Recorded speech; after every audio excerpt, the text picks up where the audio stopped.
Hello दोस्तों, कैसे हैं आप लोग। हमारी आज की कहानी का नाम है महत्व।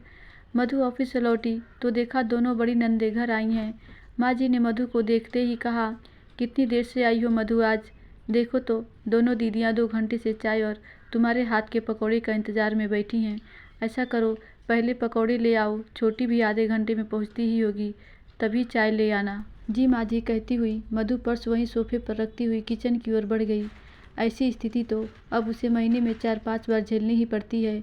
नंदे उसी शहर में जो रहती हैं, जब भी आराम करने का मन हुआ तीनों एक साथ घर चली आती हैं और फिर माँ जी के आदेशों के बौछार शुरू हो जाते हैं।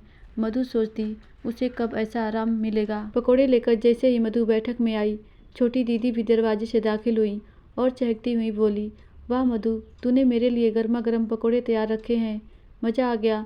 भाभी हो तो ऐसी। सभी पकौड़े खाने लगे। मधु ने एक पकौड़ा हाथ में लिया और चाय लाने किचन में चली गई।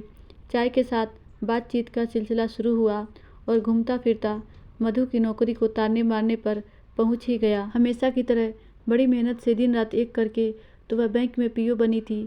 इन नंदों ने मधु के पीए होने पर ही समर के लिए पसंद किया था और शान से सभी को बताती फिरती थी कि उनकी भाभी पीओ है।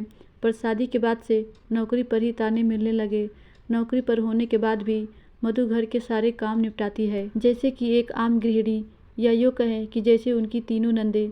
बार बार उन्हीं तानों को सुन सुनकर आज मधु थोड़ी विचलित हो गई। उसने अपना संयम आज 5 सालों बाद खो ही दिया।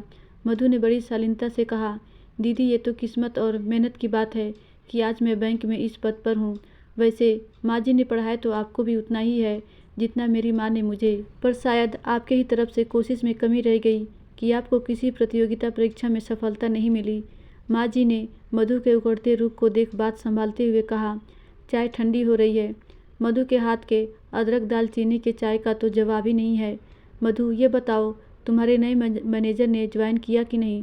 उसके ना आने से मधु के पास काम ज़्यादा हो गया है, हर दिन ऑफिस में लेट हो जा रहा है। मधु तू बैठ, आज मीना अपने हाथ के भरवा बैंगन खिलाने वाली है। अभी सब समझ गए थे कि माँ जी अपनी बहू के काम के महत्व को समझती हैं और उसके साथ खड़ी हैं। माँ जी के इस मान और लाड की वजह से ही तो मधु ने भी उनके इस घोंसले के एक तिनके को भी हिलने नहीं दिया है। सास बहू के बीच का ऐसा तालमेल ही आज के सुखी संपन्न समाज की कुंजी है। धन्यवाद दोस्तों, आशा करती हूँ ये छोटी सी कहानी आपको ज़रूर अच्छी लगी होगी।